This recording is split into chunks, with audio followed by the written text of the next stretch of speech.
తెలంగాణలో రైతు భరోసాపై మాటల తూటాలు పేలుతున్నాయి. రైతు భరోసాను బొందపెట్టడం ఖాయమని ప్రతిపక్షాలు విమర్శిస్తూ ఉంటే తొందరపడొద్దని అంటున్నారు మంత్రులు. త్వరలోనే వారి ఆరోపణలు అబద్దాలని తేల్చేస్తామంటున్నారు. రైతు భరోసాకు దరఖాస్తులు అవసరం లేదు. ఏ రైతు ఎంత సాగు చేస్తా ఉన్నాడు, సాగుదారు ఎవరు, పట్టదారు ఎవరు, కౌలుదారు ఎవరు, రైతు కూలీలు ఎవరు, ఈరోజు మనిరేగా కింద ఈ రాష్ట్రంలో ఎంతమంది రైతు కూలీలు ఉన్నారో పక్కా లెక్క ఉన్నది.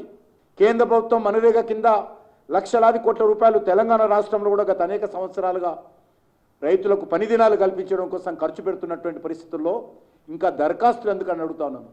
ప్రచారం చేసుకొని సంబరాలు చేసుకోవడానికి ఉపయోగపడతాయి తప్ప ఈ దరఖాస్తుల యొక్క తతంగము రైతులకు మేలు జరగదని సందర్భంగా మనిస్తాను. రైతు బంధు పథకాన్ని కూడా బొందబెట్టే ప్రయత్నం ఈ ప్రభుత్వం చేస్తుంది. ముమ్మాటికి నేను మా పార్టీ తరఫున ఆరోపణ చేస్తా ఉన్నాను. రైతు బంధు అనే ఒక విప్లవాత్మకమైన పథకాన్ని బీఆర్ఎస్ పార్టీ చేస్తే కేసీఆర్ ఆనవాళ్లను లేకుండా చేస్తా అని ఎప్పుడైతే రేవంత్ రెడ్డి చెప్పిండో అప్పుడే రైతులందరూ రాష్ట్రంలో అర్థం చేసుకుని ఉండాలా. దీన్ని కూడా ఖచ్చితంగా మింగేస్తాడు కాంగ్రెస్ పార్టీ, దీన్ని కూడా బొందబెడుతుంది రైతు బంధును అని. రైతు భరోసా మా ప్రభుత్వము ఇవ్వడానికి నిన్న మంత్రివర్గ ఉపసంఘం నిర్ణయించుకున్న విషయాన్ని తెలిసి మేము అడుగుతూనే ఇస్తున్నామని చెప్పుకోవడానికి ప్రయత్నం జరుగుతుంది. మేము ఇస్తాం. రైతుల పట్ల మాకు నమ్మకం ఉంది, విశ్వాసం ఉంది. రైతుల పట్ల ప్రేమ, రైతులను చూసుకునే బాధ్యత